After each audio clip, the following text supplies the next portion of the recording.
اور پھر اس کے بعد سے ان کے ساتھ وہ معاملہ کر جاتے ہیں جس سے کبھی کبھی بسا اوقات بعد میں پچھتانا پڑتا ہے. اپنی معلومات دیتی ہے اپنے اداروں کے بارے میں, اپنی تحریکوں کے بارے میں, اور خفیہ راز وہ سارے کے سارے ہمارے محبت کے کھول دیے. بعد میں معلوم ہوا کہ یہ صاحب دھوکہ دینے کے لیے آئے تھے, ایمان ان کا دکھاوا تھا, اصل تو یہ جاسوس تھے, ایجنٹ تھے, ایجنسی کے نمائندے تھے. یہ ساری چیزیں بعد میں نظر آتی ہیں, اور یہ باضابطہ آپ حیرت کریں گے کہ میں شخصی طور پر تجربے کے مرحلے سے گزر چکا ہوں کہ ایمان کا دعویٰ کرتے ہوئے کس طرح قریب آئے ہم سے, اور اس کے بعد کس طرح وہ گھستے گئے ہمارے محکوموں میں, اور بعد میں کس طرح سے اس کی حقیقت کھل کر سامنے آئی. کتنی حیرت ہوئی ہم کو, پیروں تلے زمین نکل گئی کہ جن کو ہم یہ سمجھ رہے تھے کہ بڑے ہمارے وفادار ایمان والے ساتھی, معلوم یہ ہوا کہ ان کا تو قصہ ہی کچھ اور تھا. لہذا اللہ تعالیٰ ارشاد فرماتا ہے کہ ہمارے جذبات کے دریا دل نہ بندو, بلکہ ذرا آزمائش کرو, امتحان لو, کچھ ٹھہرو, کچھ دیکھو تمہارا ساتھ دے رہے ہیں نہیں دے رہے, نمازیں پڑھ رہے ہیں کہ نہیں پڑھ رہے ہیں, اور اسلام میں داخل ہونے کے لیے کچھ قربانیاں بھی دے رہے ہیں کہ نہیں دے رہے ہیں.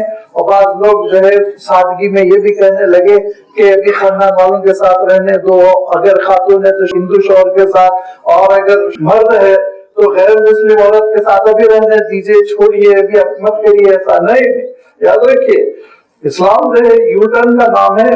یہ وہ ان مذاہب کی طرح نہیں ہے جو کمپرومائز کے ساتھ چلتے ہیں. جب ہو گئے مسلمان تو ہو گئے, سارے بتوں کو توڑنا, دل سے نکال کے پھینکنا ہوگا. پھر ابھی حکم آ رہا ہے, ناممکن ہے کہ مومن مرد کسی مشرک عورت کے ساتھ اور مشرک عورت کسی مومن مرد کے ساتھ رہے, نباہ ہو, ناممکن ہے, حرام ہو جاتے ہیں دونوں ایک دوسرے کے لیے. یہ قربانی دینی ہوگی. یہ قربانی کوئی دے رہا ہے تب سمجھ لیجئے کہ وہ سچے دل کے ساتھ اسلام قبول کر رہا ہے. یہ نہیں ہو سکتا کہ صنم بھی ساتھ ساتھ رہے اور اللہ تعالیٰ بھی, بت بھی دل میں رہے, اللہ تعالیٰ بھی. یہ اسلام اس کو قبول نہیں کرتا. ہمیشہ اسلام نے کہا کہ جب ادخلوا فی السلم کافہ, مسلمان ہو گئے تو ہو گئے. ساری مشرکانہ چیزوں سے اب تم کو کٹ ہو جانا ہوگا, رابطہ کاٹ دینا پڑے گا. لہذا فرمایا کہ دیکھو جب کوئی خاتون مکہ مکرمہ سے, مکہ مکرمہ ہم اس لیے کہہ رہے ہیں کہ اس ماحول میں مکہ مکرمہ, مدینہ منورہ, یہ دو نمائندے بنے ہوئے تھے. مدینہ دارالاسلام تھا, مکہ مکرمہ میں مشرکین کا غلبہ تھا. فتح مکہ کے بعد پھر یہ قصہ ختم ہو گیا. لہذا جب کوئی خواتین میں سے ہجرت کر کر تمہارے پاس ایمان قبول کرتے ہوئے آ رہی ہو تو فامتحنوہن, ان کا امتحان ضرور لے لو. یہی فامتحنوہن لفظ ہے جس کی وجہ سے اس سورت کو سورۃ الممتحنہ بھی کہہ سکتے ہیں, آپ سورۃ الممتحنہ بھی کہہ سکتے ہیں. اگر سورۃ الممتحنہ آپ کہہ رہے ہیں کسرہ کے ساتھ, جس کو آپ اردو میں زیر کہتے ہیں, زیر کے ساتھ, تو اس کے معنی ہوں گے امتحان لینے والی سورت, وہ سورت جس میں امتحان لینے کا تذکرہ آیا. اور اگر آپ ممتحنہ کہہ رہے ہیں فتحہ کے ساتھ, جس کو آپ اردو میں زبر کہتے ہیں, تو اس کے معنی ہوں گے کہ ان خواتین کے بارے میں سورت جن خواتین کا امتحان لیا گیا, جو امتحان سے گزری. تو تھوڑا سا معنوی فرق ہے لیکن چیز ایک ہی ہے, سورۃ الممتحنہ کہیں, سورۃ الممتحنہ کہیں. فرمایا کہ فامتحنوہن اللہ اعلم بایمانہن, اصل ایمان سے تو اللہ تعالیٰ واقف ہے, لیکن اس کے معنی یہ نہیں ہے کہ ظاہری طور پر تم بالکل انجان ہو جاؤ, نہیں, ظاہری امتحان لو. فإن علمتموہن مؤمنات, جب تم کو یقین ہو جائے یہ مؤمن ہے, تو فلا ترجعوہن الی الکفار, کفر کرنے والوں کی طرف, کافروں کی طرف ان کو ہرگز نہ لوٹاؤ. کیوں؟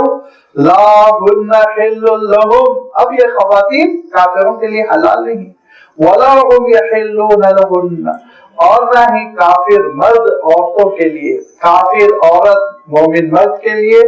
اور اس کے بالکل برعکس کہ مومن عورت کافر مردوں کے لیے ہرگز جائز نہیں, حلال نہیں, حرام ہو جاتا ہے, رشتہ ختم ہو جاتا ہے. یہاں میں آپ کو بتا دوں کہ ایمان قبول کرنے کی وجہ سے رشتہ کیسے ختم ہوتا ہے. اگر میاں اور بیوی, شوہر اور بیوی دونوں نے بیک وقت اسلام قبول کیا تو پھر رشتہ برقرار ہے, نکاح ویلڈ ہے. اللہ تعالیٰ دونوں کو میاں بیوی ہی اسلام میں تصور کیا جائے گا, تفریق نہیں ہوگی.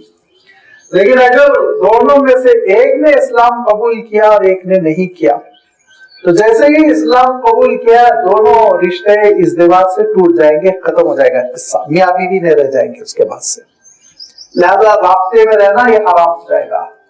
اب اس کے بعد سے دوسرا پارٹنر بھی اسلام قبول کرتا ہے، چاہے وہ شوہر ہو یا بیوی ہو، تو پھر اس کے بعد نکاح پڑھایا جائے گا، مہر دیا جائے گا، اور مہر دینے کے بعد شوہر کی طرف سے مہر کی ادائیگی کے بعد نکاح کے بعد جو اسلامی نکاح ہے، اور نکاح کے بعد نہیں ہو سمجھ لیجیے پھر وہ شادی خانہ دھوم دھام سے، نکاح شرعی نکاح یعنی دو گواہ ہوں گے، ایجاب و قبول، مہر کی ادائیگی، اس کے بعد پھر دونوں میاں بیوی بن سکتے ہیں۔ یہ ہے اسلام کا حکم کہ اگر دونوں ساتھ ہوں گے تو شادی کو ویلڈ رکھا جائے گا، اور اگر دونوں میں آگے پیچھے ہو جائیں گے تو شادی پھر ویلڈ نہیں رہ جائے گی اور ٹوٹ جائے گی۔ اب اگر کسی خاتون نے اسلام قبول کیا اور عدت گزر گئی، کسی بھی مسلمان مرد سے ان کا نکاح ہو سکتا ہے، یہ ضروری نہیں کہ وہ غیر مسلم مرد طلاق دے، لیگل سپریشن ہو، نہیں، آٹومیٹیکلی ہو گیا سپریشن، خود بخود ہو گیا ہے، لہذا اب وہ کسی بھی مسلمان مرد کے لیے نکاح کرنا جائز ہو جائے گا، لیکن اس کے لیے شرط یہ ہے کہ مہر رکھا جائے گا اور جو اسلامی نکاح کی شرائط ہے وہ پوری کی جائے گی۔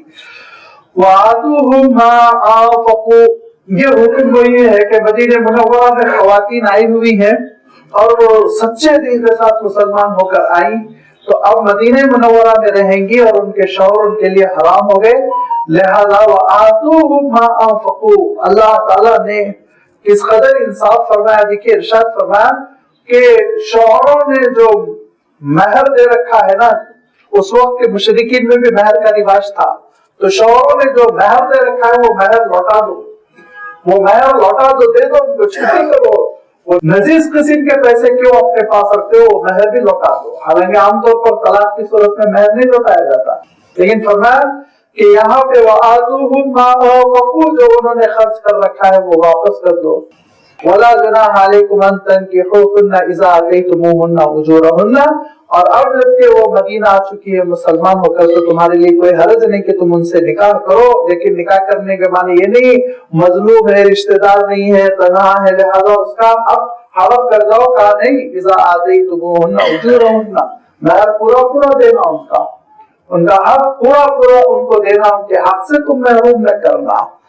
تو آپ ذرا دیکھیے ڈبل خرچہ اللہ تعالیٰ کروا رہا ہے، ایک تو کافر شوہر کو اس کا مہر لوٹا دیا گیا، حضور اکرم صلی اللہ علیہ وسلم بیت المال سے پیسے روانہ کر دیا کرتے تھے، اور دوسرے یہ کہ پھر وہ خاتون کو نئے نکاح کی بنیاد پر ان کا پورا حق ملے گا، مہر ملے گا۔ اور دوسرا حکم اللہ تعالیٰ کیا فرما رہا ہے کہ یہ تو وہ خواتین ہیں جو اسلام قبول کر کر مسلمانوں کے پاس آ گئیں، اب اس کا بالکل الٹا، وَلَا تُمْسِكُوا بِعِصَمِ الْكَوَافِرِ، اور کافر عورتوں کی عصمتوں کو پکڑ کر نہ رکھو، کہ اگر خاتون کافر ہے اور تم مسلمان ہو تو رشتے ازدواج میں نہیں رہ گے، اب تم تعلقات تمہارے اور ان کے جائز نہیں، لہٰذا تم ان سے کہہ دو تم آزاد ہو، تم جہاں چاہے جا کے شادی کر لو، میرا تمہارا تعلق نہیں۔ اور اس کے لیے ارشاد فرمایا کہ ان سے اگر تم نے کوئی مہر کی بات کی ہے تو مہر دے کر چھٹی کر دو، تاکہ اس کو یقین ہو جائے کہ اب میرا ان سے میاں بیوی کا تعلق نہیں رہ گیا، اب میرے شوہر نہیں رہ گئے، میں آزاد ہو گئی۔ لیکن آزاد کرنے کے لیے اور یہ بتلانے کے لیے کہ اب وہ تمہاری بیوی نہیں رہ گئی، لفظ جو اللہ تعالیٰ نے استعمال کیا وہ قابل غور ہے، وَلَا تُمْسِكُوا، اور پکڑ کر نہ رکھو، بِعِصَمِ الْكَوَافِرِ، کافر عورتوں کی عصمتوں کو۔ بہت حسین تعبیر ہے، اتنی باتیں اللہ تعالیٰ نے کہہ دی، اتنی باتیں اللہ تعالیٰ نے کہہ دی کہ ان کو کھول کر بیان کرنا بھی مشکل ہے۔ اس کا ایک سینس میں آپ کے سامنے رکھتا ہوں جو مفہوم ہے موٹا موٹا سا، کہ اصلاً دیکھو نکاح جو ہوتے ہیں نا تو اس سے خواتین کی عصمتوں کو تحفظ ملتا ہے۔ اب جب وہ کافر ہے، غیر مسلم ہے، لازمی باتیں تمہارے ساتھ نہیں رہ رہی ہیں تو سوسائٹی میں گناہ پیدا ہوں گے، بے حیائی پیدا ہو سکتی ہے، لہذا ان کی عصمتوں کو پکڑ کر نہ رکھو، آزاد کر دو، وہ کہیں اور شادی کر لیں گی، شریفانہ زندگی بسر کر لیں گی، کیوں تم پریشان کرتے ہو؟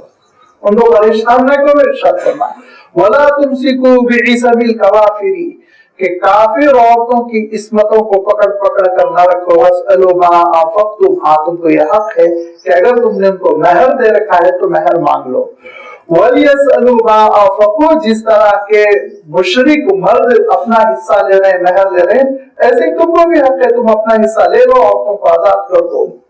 اب میں نے عرض کیا تھا کہ آج تو زیادہ اتنا پریکٹیکل نہیں محسوس ہو رہا ہے، لیکن حضور اکرم صلی اللہ علیہ وسلم کے زمانے میں، صحابہ کے زمانے میں تو یہ ایک برننگ ایشو تھا. ہر گھر میں حضرت عمر رضی اللہ تعالیٰ عنہ کی 2 بیویاں تھی جنہوں نے اسلام نہیں قبول کیا تھا، ہجرت نہیں کی تھی.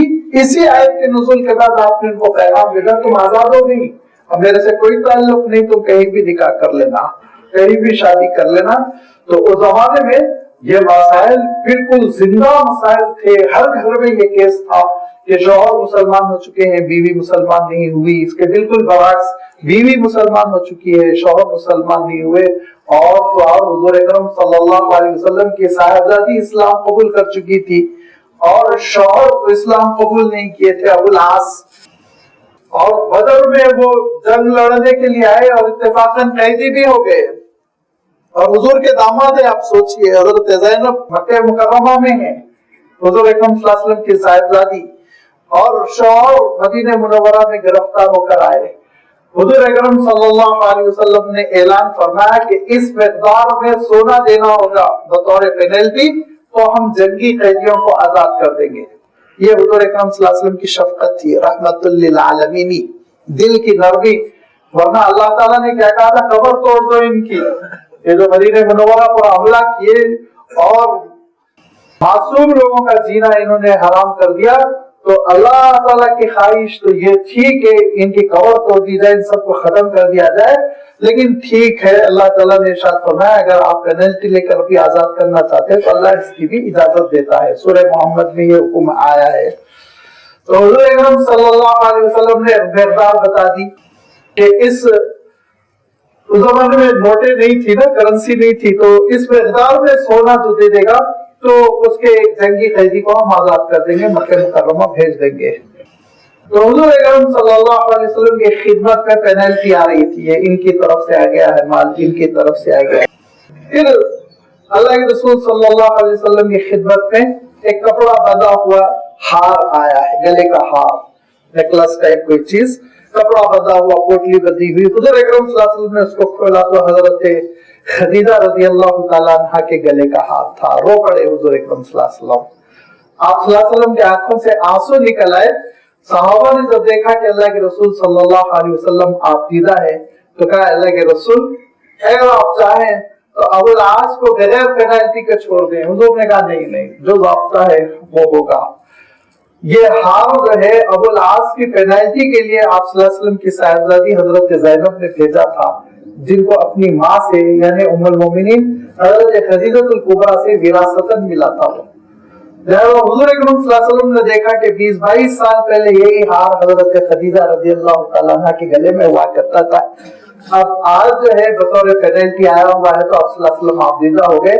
صحابہ نے کہا اللہ کے رسول آپ چاہے تو ہار واپس کر دیں، آپ چھوڑ دیں. حضور نے فرمایا نہیں، ضابطہ ہوتا ہے، اور یہ ہار تو بیت المال میں جمع کر لو. بس اتنا ہے کہ اگر زینب آ جائیں تو ان کو یہ ہار لوٹا دیا جائے تاکہ جو حضرت خدیجہ الکبریٰ کی یادگار ہے وہ ان کی صاحبزادی کے پاس رہے. تو صحابہ نے کہا بخوشی ہم اس پہ تیار ہیں.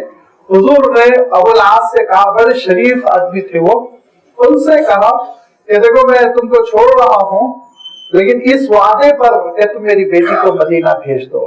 تو انہوں نے وعدہ کیا کہ میں آپ کی صاحبزادی کو مدینہ بھیجوں گا، لیکن طلاق نہیں دی، تفریق نہیں ہوئی، مدینہ منورہ بھیج دیا. حضرت زینب وہ حضور اکرم صلی اللہ علیہ وسلم کے ساتھ آ گئی، مدینہ منورہ میں قیام رہا یہاں تک کہ صلح حدیبیہ کے بعد ابو العاص اسلام قبول کر مدینہ پہنچے تو حضور اکرم صلی اللہ علیہ وسلم نے دوبارہ ان سے نکاح کروا کر پھر انہی کے ساتھ رہنے دیا. کیونکہ حضرت زینب سے پوچھا کہ ابو العاص کیسے ہے تو کہا بہت شریف ہے، بہت نیک ہمدرد اور اچھے دل کے آدمی ہیں. تو پوچھا تم انہی کے ساتھ رہنا چاہو گی؟ کہا بخوشی. تو حضور اکرم صلی اللہ علیہ وسلم نے پھر انہی سے نکاح کروا دیا. اور اسلام قبول کرنے کے بعد پھر وہ دوبارہ داماد بنے یہاں تک کہ ان کی پھر وفات ہو گئی. تو اللہ تعالیٰ یہ ارشاد فرماتا ہے کہ یاد رکھو کہ اگر کوئی خاتون اسلام قبول کر آ رہی ہے تو مدینہ منورہ میں رہیں گی، اور اگر کوئی مسلمان مرد مدینہ منورہ آ چکا ہے اور مکے میں اس کی غیر مسلم بیوی ہے تو پھر اس سے اب تعلق برقرار نہیں رہے گا، لہذا اس کو آزاد کر دیا جائے گا مہر دے کر. وَلَا تُمْسِكُوا بِعِصَمِ الْكَوَافِرِ وَاسْأَلُوا مَا أَنفَقْتُمْ وَلْيَسْأَلُوا مَا أَنفَقُوا ذَلِكُمْ حُکْمُ اللَّهِ، یہ اللہ کا حکم ہے، یہ اللہ کا حکم ہے. اور یہ بھی ارشاد فرمایا يَحْكُمُ بَيْنَكُمْ، تمہارے درمیان یہی حکم وہ جاری کر رہا ہے، اور اس حکم کے سلسلے میں کوئی مربت نہیں ہو سکتی. میں نے شروع میں عرض کر دیا تھا کہ بعض لوگ اس سلسلے میں سستی کرنے کی بات کرتے ہیں کہ اگر بھائی ہو گیا نا مسلمان تھوڑے دن رہنے دیں گے، گوارا کریں گے. نہیں، یہ قربانی تو دینی پڑے گی اسلام کے لیے، جنت کے لیے آپ کو اتنی قربانی تو دینی پڑے گی کہ اگر خاتون ہے تو غیر مسلم مرد سے کنارہ کش ہونا پڑے گا، مرد ہے تو غیر مسلم بیوی سے دور ہو جانا پڑے گا، چھوڑ دینا پڑے گا. اتنی تو قربانی دینی ہی پڑے گی. اس کے بغیر اسلام نہیں ہے. پھر اسلام یہ اس معنوں میں اسلام نہیں ہے کہ گھر میں بتوں کی پوجا ہو رہی ہے اور سارا شرک ہو رہا ہے اور اس کا ایک ایلیمنٹ، اس کا ایک پارٹ، اس کا ایک حصہ بن کر مسلمان جی رہا ہے. نہیں، یہ چیزوں کو اللہ تعالیٰ نے گوارا نہیں فرمایا. اسلام ایک آئیڈینٹی کا نام ہے، ایک تشخص کا نام ہے، ایک تبدیلی کا نام ہے. اللہ تعالیٰ کے لیے قربانی دینے کا نام ہے، تحویل قبلہ کا نام. انی وجہت وجہی للذی فطر السماوات والارض، یکسو ہونا پڑتا ہے خداوند قدوس کے لیے، اللہ تعالیٰ کے لیے، تب جا کے اسلام وجود میں آتا ہے. لہذا فرمائے اللہ کا حکم ہے، مشورہ نہیں ہے کوئی، چاہو تو کرو چاہو تو چھوڑ دو. ذالک حکم اللہ یحکم بینکم، تمہارے درمیان یہ حکم جاری کر رہا ہے. واللہ علیم حکیم، بے شک اللہ تعالیٰ بہت علم رکھنے والا اور بڑی حکمتوں کا حامل ہے. اسماء الحسنی کے سلسلے میں عرض کرتا رہتا ہوں کہ یہ آیتوں کے اخیر میں جو آتے ہیں عجیب و غریب مناسبت ہوتی ہے. علیم آیا ہے، حکیم آیا ہے. علیم اس لیے کہ دلوں کے ایمان سے اللہ ہی واقف ہے، حکیم اس لیے کہ اس کے حکم میں بڑی حکمتیں ہیں، بڑی دانائی ہے. اس کے حکم بغیر حکمت کے بڑی دانائی کے نہیں ہوتے ہیں. آگے ایک چھوٹا سا اور بھی اللہ تعالیٰ نے مسئلہ بیان کر دیا کہ ہو سکتا کافر مرد ہے، مسلمان نہیں ہوا، اور خاتون مسلمان ہو گئی، وہ مہر نہیں دے رہا ہے. کیوں دے گا وہ مہر؟ ہو سکتا وہ مہر دینے میں ستائے، پریشان کرے. تو اس کا ایک حل اللہ تعالیٰ نے بیان فرمایا، وَإِن فَاتَكُمْ شَيْءٌ مِّنْ أَزْوَاجِكُمْ إِلَى الْكُفَّارِ فَعَاقَبْتُمْ، اور اگر تم میں سے کوئی ایسا مسئلہ آ جائے کہ فوت کر جائے وہ مہر جو کفار کے ہاتھ میں ہے، تو پھر تعاقب کرنا، فالو اپ کرنا. فآتوا الذین ذهبت ازواجهم مثل ما انفقوا، مدینہ منورہ کے لوگوں کو اللہ تعالیٰ نے یہ حکم دیا کہ پھر ایسا کرنا کہ ان کا مہر انہی میں لوٹا دینا. مثلا 3 خواتین مسلمان ہو کر آئی ہوئی ہیں اور ان 3 خواتین کا مہر مثال کے طور پر میں کہہ رہا ہوں کہ 30,000 روپے جا رہے ہیں، اور ایک شخص ایسا ہے جو کافر ہے اور وہ اپنی مسلمان بیوی کو مہر نہیں دے رہا ہے. وہ مہر 10,000 ہے تو 10,000 روک لو، 20,000 لوٹو اور ان سے کہو 10,000 خلاص آپ سے لے لو، کیونکہ وہ مہر ادا نہیں کر رہے ہیں. وہی کا وہی معاملہ حل کر دو، انہی کی طرف لوٹا دو. فآتوا الذین ذهبت ازواجهم، تو جو اپنے شوہر سے محروم ہو گئی ان کو مثل ما انفقوا، جتنا مہر ان کا بنتا ہے دے دو، اور باقی جو پیسے بچیں گے وہ بھیج دو. واتقوا اللہ الذی انتم بہ مؤمنون، اس اللہ کا تقوی اختیار کرو جس پر تم ایمان رکھتے ہو. یہ ایک بحث مکمل ہو گئی، ایک حکم. دوسرا حکم یہ ہے کہ بیعت کا، اور خاص طور پر عورتوں سے بیعت لینے کا حکم. اس سے پہلے حضور اکرم صلی اللہ علیہ وسلم مردوں سے بیعت لیا کرتے تھے. حضور اکرم صلی اللہ علیہ وسلم کا معمول یہ تھا کہ اپنا ہاتھ دیتے اور سیدھا ہاتھ، اور دوسرے جتنے بیعت کرتے وہ سب آپ کے ہاتھ کو اپنے ہاتھ میں پکڑ لیتے، اور اس کے بعد آپ لوگوں سے ان کو پہلے کلمہ پڑھاتے، کلمہ توحید، اللہ کے سوا کوئی معبود نہیں، میں اس کا رسول ہوں، اور نمازوں کی پابندی، شرک سے اجتناب،